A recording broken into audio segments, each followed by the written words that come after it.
Então vamos lá, pessoal. A gente decidiu fazer essa monitoria de forma. Então vamos lá, pessoal, para a nossa última monitoria que faltava para vocês poderem fazer a prova, terem todos os conteúdos ministrados pela monitoria na hora da prova. Então vamos falar um pouco sobre suporte básico de vida em pediatria e depois trarei mais outro vídeo para vocês sobre o protocolo Ovassi, tá certo? Então, falando um pouco agora sobre o suporte básico de vida em pediatria, o que vocês precisam saber? Não uma abordagem tão aprofundada, uma abordagem mais simplificada, mas que na hora do vamos ver, na hora que acontecer o caso, que a gente nunca espera, que a gente nunca quer, principalmente em pediatria, o que a gente vai fazer? O que nós, como no atual momento estudantes, devemos fazer para melhor atender uma criança para salvar uma vida. Se vocês forem pesquisar na epidemiologia da PCR em crianças, vocês vão ver que a incidência de morte na PCR em crianças, em adultos já é alta, em criança é ainda mais alta. Então, vamos ver o que a gente pode fazer, o que vocês podem fazer se depararem com uma situação dessa. Então, tentei fazer uma abordagem mais prática, mesmo por vídeo, mesmo de forma assíncrona com vocês, mas vamos tentar fazer uma abordagem prática, e aí vocês vão tentando responder ao longo da monitoria, parando e tentando responder a cada ponto que eu perguntar. Acho que fica mais fácil para vocês irem pegando cada ponto, tá certo? Então vamos lá para a nossa primeira situação. Nossa primeira situação, vocês, estudantes de medicina, que são atletas que adoram correr, adoram praticar atividade física, vão para um parque, como aqui em Natal, o Parque das Dunas, estão correndo e de repente se deparam com uma situação, estão lá correndo e se deparam com uma criança desacordada, se deparam com essa situação.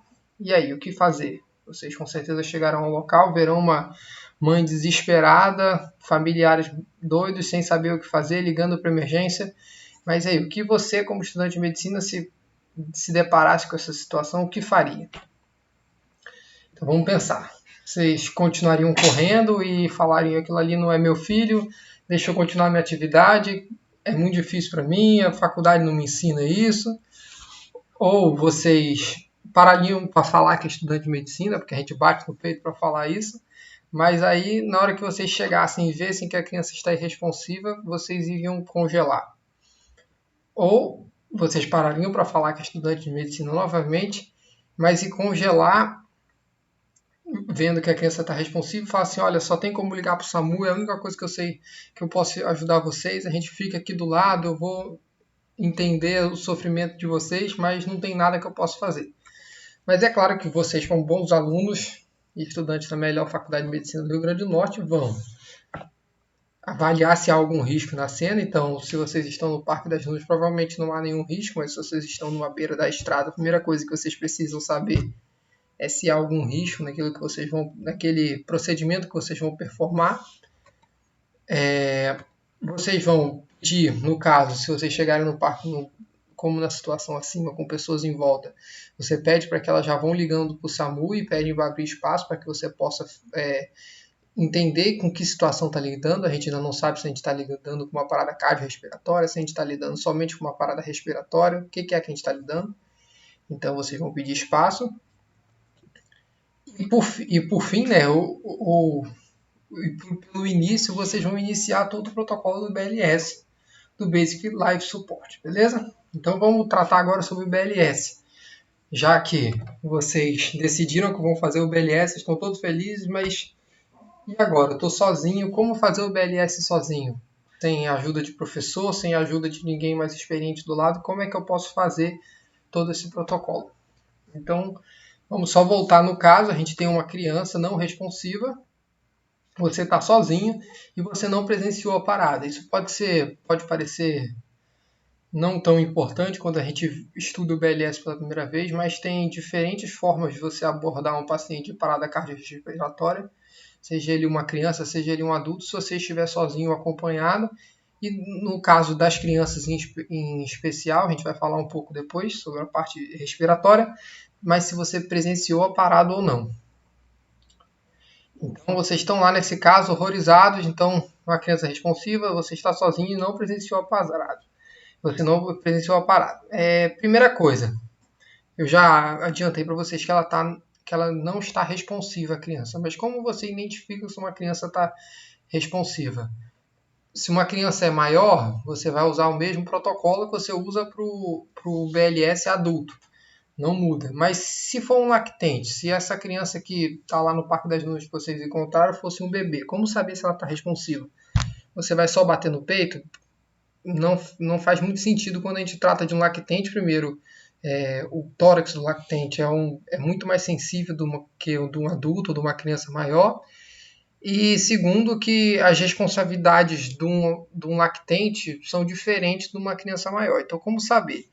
Então, a primeira coisa para você identificar se uma criança, se um lactente que aparentemente está não responsivo e realmente está responsivo, você pode estimular o pé dele, dando tapinhas, fazendo uma compressão às vezes. Se ele naturalmente, instintivamente tenderia a recolher os membros, ele teria a recolher os pés, fazendo uma flexão da perna. Então, se você não reconhecer isso na criança, quer dizer que no lactente quer dizer que ela não está responsiva. Mas se ela fizer esse movimento instintivo, você já estaria diante de uma criança responsiva, de um lactente responsivo, e isso entraria em outros pensamentos. Você abriria outro procedimento que não o BLS. Você pensaria em outros procedimentos de emergência, beleza? Já a criança mais velha, você vai, como o quadro diz, o grito, você vai gritar com a criança, você vai bater no peito dela para tentar estimular, e bater mesmo, pessoal, não precisa, lógico, você não vai bater como se estivesse uma luta, mas você vai bater ao ponto de causar um estímulo sensorial grande para poder realmente ver se ela está despertada. Não precisa economizar nessa hora, não, certo? Então, vamos lá para o primeiro passo. Você identificou que a criança não está responsiva, vamos lembrar lá, a gente não identificou a parada, ou a gente não identificou, não, desculpa, a gente não presenciou a parada. O que fazer primeiro? Você não presenciou a parada da criança, o que o protocolo diz fazer primeiro você vai checar pulsos e respiração. E como a gente fala pulsos e respiração, você vai checar os dois juntos. E quanto tempo um estudante, um profissional da saúde ou um profissional treinado para fazer os primeiros socorros tem para checar pulsos e respiração? E os protocolos, principalmente o americano, o europeu traz uma abordagem um pouquinho mais diferente, mas te dá em torno de 10 segundos, ou seja, uma abordagem super rápida para você identificar se há pulso ou respiração, e os dois juntos. Então, quanto aos pulsos, se for em lactente, você vai usar o pulso braquial para identificar. Você vai colocar na imagem, não dá para ver adequada, não dá para ver direito, mas o polegar está na parte mais lateral do braço e os dedos, e o primeiro e o segundo dedo estão no curso da artéria braquial. Então ali você vai tentar identificar se há ou não pulso. Lembrando, em 10 segundos. Se a criança for maior, a gente já usa o pulso carotídeo, o pulso mais central, para identificar se há pulso na criança. E durante esses mesmos 10 segundos que você está tentando identificar o pulso, você já vai checar o tórax da criança, já vai ficar de olho no tórax. Então, realmente é uma coisa que dá para fazer os dois juntos, para avaliar se há expansão do tórax. O que representa a expansão do tórax? É realmente a respiração da criança. Então, expandiu, tá no movimento, seja ele cíclico ou não, mas ele está expandindo, quer dizer que há respiração. Então, a gente não está diante de uma parada respiratória. Não tem pulso, não tem respiração, a gente está diante de uma parada cardiorrespiratória. Então, a gente vai entrar nas manobras, a gente vai entrar nos passos agora da PCR. Então, não há tempo a perder. Então, para o segundo passo que a gente teria, caso a gente estivesse dentro desse cenário, é iniciar a RCP, iniciar a reanimação cardiopulmonar. Como iniciar a respiração cardiopulmonar? Você vai fazer 30 compressões para 2 ventilações. Nos guidelines de RCP para adultos, muito se fala da mudança que houve nos últimos anos do ABC, que é você primeiro identificar as vias aéreas, para o CAB, ou seja, primeiro você começa as compressões. Já na criança, não quer dizer que isso não possa se refletir, a gente não possa, já deve-se iniciar já as compressões quando a gente está diante de uma criança sem impulso e sem respirar, a gente já inicia compressões indo para a ideia do CAB, só que nos protocolos, nos guidelines de adultos, a gente dá uma importância muito maior para a compressão em detrimento das ventilações. Já nos protocolos infantis, a gente tem que dar essa atenção para as ventilações. Então, no protocolo adulto, por exemplo, fala que se você não for um profissional treinado, você não deve parar as compressões para iniciar ventilações, porque essa perda de tempo poderia significar a diferença entre vida e morte do paciente extra-hospitalar. Aqui no paciente intra-hospitalar você tem toda uma equipe, são outras ideias, mas numa paciente extra-hospitalar como esse que a gente está vendo, no protocolo adulto, inicie compressões e foque nas compressões e deixe um pouco as ventilações de lado. Já na criança não, a gente tem que ter esse olhar atento para as ventilações, sempre comprimindo, não deixando de comprimir, mas um olhar atento para as ventilações exatamente pela etiologia da PCR em crianças. PCR em crianças é muito mais um problema respiratório, uma falha respiratória, muitas das vezes por obstrução de vias aéreas, enfim, por inúmeras causas, mas é uma causa muito mais respiratória do que cardíaca, como é nos adultos. E a gente vê muito mais paradas cardíacas e depois respiratórias em adultos. Então, a origem da PCR é cardíaca. Já em criança é uma causa muito mais ventilatória. Então, daí a importância de ventilar essa criança. Então, a gente vai fazer 30 por 2. E se vocês estivessem acompanhado, que vai ser acompanhado de uma outra pessoa, muda essa frequência, a gente vai ver mais para frente, mas essa é a frequência se você estiver sozinho. Então, fez 30 compressões no ritmo de 100 compressões por minuto, de 100 a 120 compressões por minuto, você vai ficar 2 minutos nesse ritmo de 30 por 2. Quando é 2 minutos nesse ritmo de 30 por 2, você já fez, vamos dizer, o primeiro ciclo de compressões e ventilações. E aí, fez os primeiros 2 minutos, o que fazer agora? Antes da gente descobrir o nosso terceiro passo, vamos entender um pouco sobre as compressões torácicas. Porque a gente viu que é de suma importância realizar compressões, mesmo a importância da ventilação. A compressão é a principal coisa, porque você precisa fazer o sangue circular, são a força da sua mão, a força da mão do socorrista, que vai fazer o papel do coração, no caso, então vai fazer o sangue circular, é importantíssimo para prevenir hipóxia cerebral, você vai prevenir que esse paciente tenha sequelas ao longo prazo, enfim, o que vai gerar, o que vai trazer vida para esse paciente, a possibilidade de vida pós-PCR é exatamente as compressões. Então, como fazer essas compressões serem de qualidade? Qual é a técnica?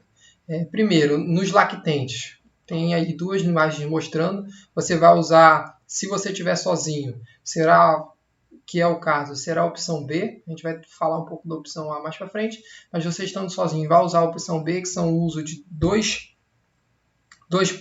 dedos, né, na região external, na linha mamilar, você vai fazer a compressão com 2 dedos. E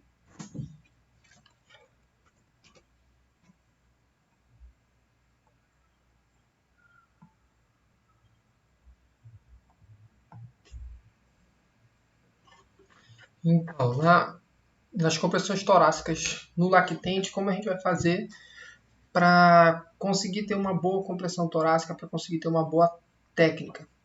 Nos lactentes, como vocês podem ver, tem 2 opções de técnica, mas a gente vai focar agora na segunda, na letra B, porque a primeira a gente vai tratar numa situação em que você tenha um profissional conjunto com você e que você esteja em dupla.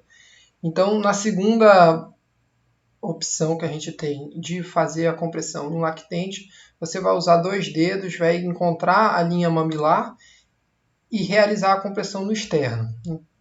E vai ficar realizando essas compressões, lembrando daquele ritmo de 100 a 120, buscando mais o 120, lembrando que o ritmo cardíaco de uma criança é bastante mais elevado, principalmente se a gente considerar lactente, é bastante mais elevado que o do adulto, então a gente vai fazer com uma frequência maior. Já com as crianças de 1 a 8 anos, a criança maior, a gente vai realizar com a palma da mão, usando principalmente a região... Caramba, tá difícil, hein?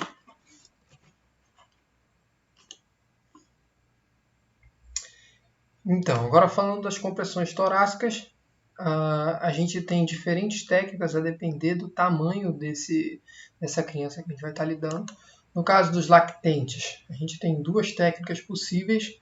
A gente vai focar agora mais na segunda técnica, exatamente pelo fato de que a primeira técnica é para ser realizada em dupla, a gente vai tratar mais para frente, mas a segunda técnica, a gente vai usar 2 dedos, encontrar a linha mamilar desse lactente e realizar a compressão no externo.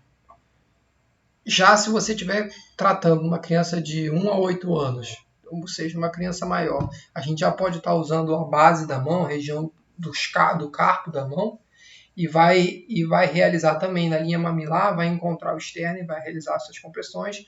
Uma criança com mais de 8 anos já tem um corpo bem mais crescido, bem mais adiantado, então a gente já vai poder realizar a compressão da mesma forma que se realiza com adulto. Bota a base da mão na linha mamilar, na região do externo, e usa ela como a mão, vamos dizer, a mão de apoio da compressão e vai aplicando a força sempre com os cotovelos esticados, né, para poder aplicar toda a força para não cansar os braços, com a mão de cima. Então a mão de cima faz a força conjunta com a mão de baixo, certo? Na técnica de 1 a 8 anos, também lembrada de você manter os cotovelos estendidos, de novo, para não cansar a compressão. Lembrando, pessoal, que compressão, para quem já tentou em algum boneco no laboratório, para quem já fez na vida real, é uma coisa que cansa bastante o profissional de saúde que está realizando. Então, essas dicas pequenas valem ouro na hora de realizar as compressões. Então, mas como fazer essa compressão? Vocês viram a técnica, são 3 técnicas diferentes, mas como saber se elas estão boas? Como fazer uma boa compressão torácica? Primeira coisa, essa profundidade dessa compressão tem que ser de até no máximo 5 centímetros, 4 centímetros no lactente ser uma boa profundidade. Se a gente tivesse uma divisão do tórax, você faria a compressão até 1/3 do tórax, no primeiro terço do tórax seria uma boa compressão. Além da profundidade dessa compressão, a gente tem que, de novo, salientar para não interromper. Então, você não interrompe essa compressão por nada, a não ser em alguns pontos específicos, para ventilar ou para chamar a emergência, depois dos 2 minutos, é o que a gente vai tratar no nosso terceiro passo, e esperar o retorno do tórax. Então, vão ser compressões num ritmo acelerado, como a gente falou, de 100 a 120 compressões por minuto, mas vocês têm que lembrar de deixar o tórax retornar. Porque lembrando da fisiologia do coração, o coração comprime e relaxa para poder entrar mais sangue dentro dos ventrículos, dentro do átrio. O átrio comprime e relaxa, depois o ventrículo comprime e relaxa. Então esse relaxamento é importantíssimo para a entrada de sangue, para que ele possa bombear o sangue para o resto do corpo. Se você comprime e não deixa o tórax retornar, você está comprimindo, você está bombeando nada, você está bombeando o coração comprimido, o que não vai dar uma boa compressão, não vai ter a funcionalidade que a compressão deve ter. Então, esses são os 3 principais pontos. Além da compressão, a gente tem a ventilação, que deve ser feita novamente uma frequência de 30 compressões para 2 ventilações. Essas são as técnicas que a gente tem de ventilação. Eu vou trazer mais um slide aqui para frente, mas você vai fazer a manobra de inclinação, de desobstrução das vias aéreas. Pode fazer respiração boca, nariz, boca, ou seja, como vocês podem ver aí na foto, a boca da pessoa que está performando a ventilação encobre todo o nariz e a boca. A gente vai fazer isso bastante em crianças menores, em lactentes. E a respiração boca a boca. Na última imagem você pode ver, a pessoa está fazendo a manobra de obstrução e ao mesmo tempo ventilando. Nas 2 imagens, não dá para ver. na segunda mais facilmente. Aí, como saber o tempo dessa ventilação? Porque em um você faz 100 compressões por minuto. Como fazer a ventilação? A gente vai fazer uma ventilação de 3 a cada 3 a 5 segundos. Vocês podem ver, para quem já estudou o BLS do adulto, é metade do tempo. Se você fizer de 3 em 3 segundos, o BLS do adulto diz para a gente fazer de 6 em 6 segundos. Então a gente aumenta um pouco a frequência. Além de aumentar a frequência, como fazer uma boa ventilação no recém-nascido, numa criança? A gente vai fazer uma boa insuflação, demorando 1 segundo, e perceber sempre a elevação torácica. Então você fica sempre de olho. Uma coisa que é muito importante na ventilação pediátrica é exatamente essa elevação torácica, porque muitas das vezes você está... Quem está performando, muitas das vezes não sempre, quem estará performando a RCP vai ser um adulto, a capacidade pulmonar do adulto é muito maior do que uma criança, ou às vezes você vai fazer uma RCP e você só tem um ambu de adulto. Então, focar bastante na elevação torácica. Por que focar bastante na elevação torácica? Por causa do volume de ar. O pulmão de uma criança não tem capacidade para absorver o volume de ar de um pulmão de um adulto. Então, se a gente jogar volume demais para dentro desse pulmão, a gente pode acabar lesando o parênquima pulmonar e piorando ainda mais a situação, e aí sim gerando sequelas no futuro e muitas das vezes não saindo com vida essa criança do procedimento. Então, tomar cuidado.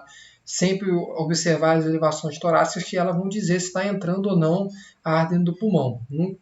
Tomar bastante cuidado mesmo com o volume de ar que a gente joga para dentro do pulmão de uma criança. Então, como fazer a manobra de desobstrução das vias aéreas? A gente tem o chin-up e o jaw thrust. São as duas manobras que a gente tem disponíveis para fazer num momento como esse. Por que existem duas? Se o chin-up já é tão boa, já é tão eficiente. Porque se a gente está diante de um paciente com possibilidade de trauma raquimedular, de trauma na coluna, se você fizer o chin-up, essa cabeça vai movimentar e você pode aumentar o trauma raquimedular, provocando lesões futuras que a gente não quer. Então, o jaw thrust, apesar de não ser tão eficiente quanto o chin-up, ele vai nos ajudar e não vai mover a cabeça do paciente. Como é que é o chin-up? Você bota uma mão, como está mostrando na imagem, abaixo do queixo do paciente, a outra na testa, e você vai promover o levantamento, que é exatamente o que a palavra fala, o levantamento do queixo. Ao promover esse levantamento do queixo e com a outra mão na testa, a gente vai colocar essa cabeça, vai tentar abaixar, né, a mão. Esse movimento vai desobstruir as vias aéreas. Se a gente não pode fazer o chin-up, a gente vai fazer o jaw thrust, o que é exatamente você puxar, você retrair as mandíbulas. Você vai estar fazendo essa pressão na mandíbula, com as duas mãos, para tentar desobstruir as vias aéreas na hora da ventilação.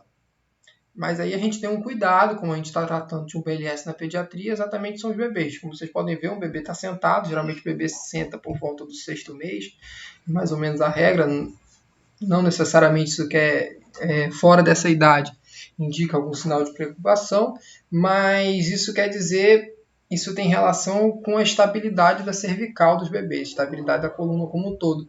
Então, a gente tem que tomar bastante cuidado quando performar o BLS em lactentes. Não promover força desnecessária, ser bastante cuidadoso, ter bastante precaução na hora de lidar, exatamente por essa instabilidade de cervical que os lactentes têm, tá bom?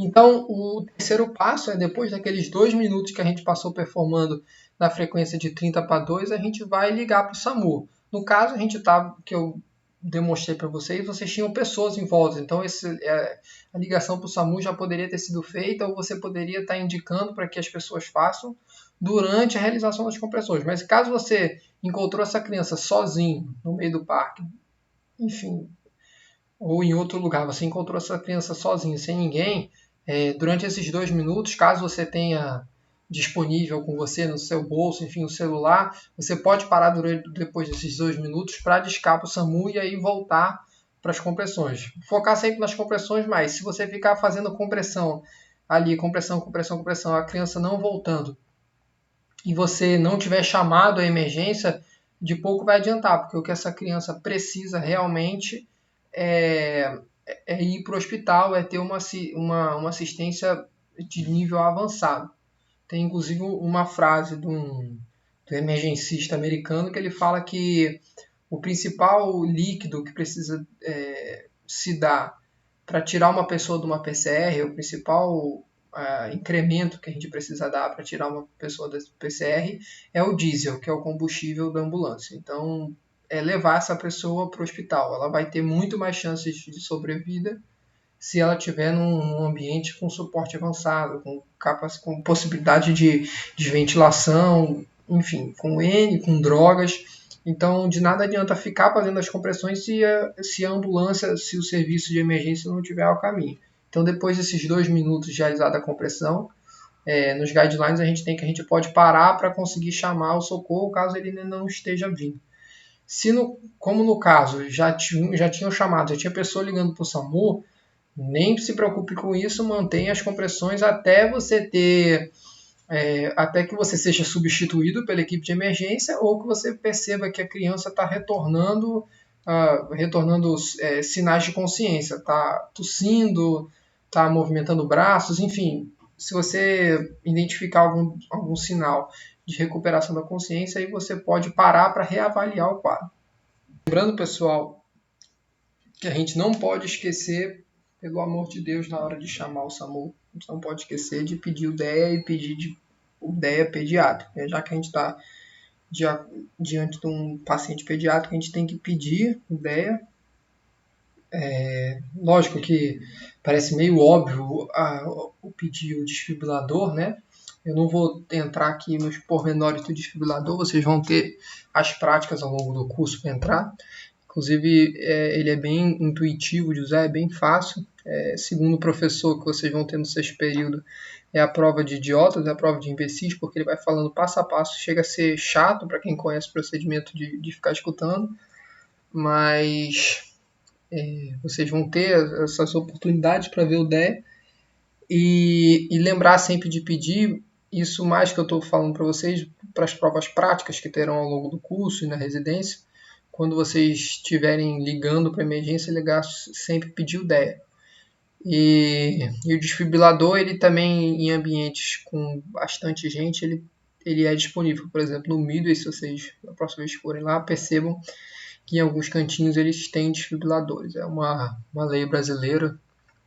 Então, vocês podem pedir, num caso, por exemplo, se for uma PCR no meio de um shopping, vocês podem pedir para os socorristas que estão lá ou das pessoas que estão lá irem atrás desse desfibrilador que vai auxiliar vocês. Então vamos lá para a nossa segunda situação. A gente abordou todos os pontos, agora a gente vai tratar de situações um pouco mais específicas que trazem nos guidelines. Então vamos lá, vocês estão numa festa de família como essa, num piquenique, e você e seu primo, que também cursa medicina, ou que é médico, e vocês estão afastados da festa, ou a festa é numa fazenda, enfim. E vocês se deparam com uma criança que aparentemente estava bem, estava lá brincando, vocês viram a criança brincando, e de repente ela perde consciência e é assim que você vê o momento que ela está perdendo a consciência e chega nela. Então vamos lá, a gente está diante de um quadro de uma criança não responsiva, novamente.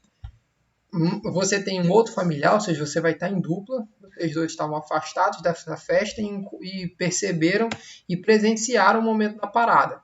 Então, como progredir nesse caso? Quais são as linhas que mudam um pouquinho do caso anterior? Primeiro ponto, se a gente vai checar a responsividade, vamos ver se essa criança está ativa ou não. Se ela não estiver responsiva, qual vai ser o segundo passo? Como a gente percebeu a parada, a gente presenciou a parada, a gente sabe que a parada começou há 10 segundos, há 5 segundos. Então, o nosso segundo passo lembrando o que eu falei para vocês, o principal líquido, o principal medicamento que a gente pode dar para um paciente em parada é a gasolina, é o diesel, para levar esse paciente para o hospital. Então, raciocinando dessa forma, se você tem uma criança sem responsividade, o segundo passo que você tem, já que você presenciou, essa criança não está a 6, a 10 minutos, enfim, a 5 minutos sem respirar, você vai fazer, o segundo passo vai ser acionar o serviço de emergência. Vai ser perceber, vai ser chamar o SAMU, vai ser chamar a ambulância, o serviço que tiver disponível para você no momento. Então, chamou o serviço de emergência, aí você vai iniciar a PCR. Lembrando assim, quando você vai checar a responsividade, antes de chamar, faltou colocar esse passo aí no meio, antes de acionar o serviço de emergência, você já vai checando se a criança tem pulso e se ela está respirando, para você poder saber com o que você está lidando e também passar essas informações para o serviço de emergência, certo? Então você já checa a responsabilidade, checa pulsos e respiração, lembrando de novo em 10 segundos, e aí acionou o serviço de emergência, a gente vai passar direto para PCR, vai começar a fazer para reanimação, né? A criança está em PCR e você vai começar a RCP. Mas aí no caso tem uma particularidade, com o caso anterior você está em dupla, você tem alguém treinado junto com você, como é que vai funcionar dessa forma. Então, em vez de ser 30 compressões para 2 ventilações, a gente vai fazer 15 por 2, reforçando de novo aquilo que eu trouxe no primeiro caso, a importância das ventilações na pediatria. As causas geralmente são de hipóxia, pessoal. Então, se você der ar para essa criança, tem chance dela voltar. Se você só ficar comprimindo, lógico, o sangue vai ficar circulando, mas vai chegar uma hora que vai precisar de ar. Então, tem que ventilar essa criança.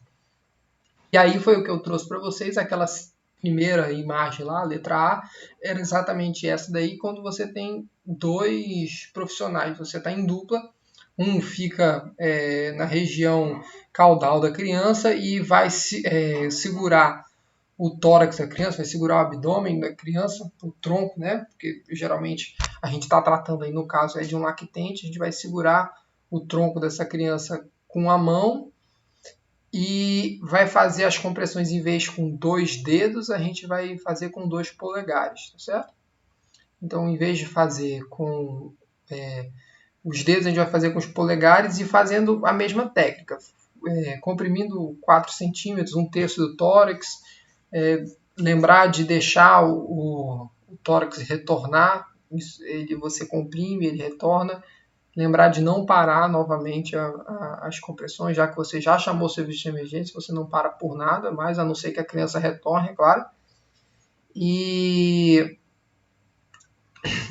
é isso, aí você vai continuar fazendo 15 por 2. Por que 15 por 2 além da questão da ventilação? É porque se você está em dupla, o movimento de insuflar o pulmão do lactente, da criança, não cansa, né? Os braços, no caso, se você está lidando com uma criança menor, os dedos não cansam, então dá para a gente trocar.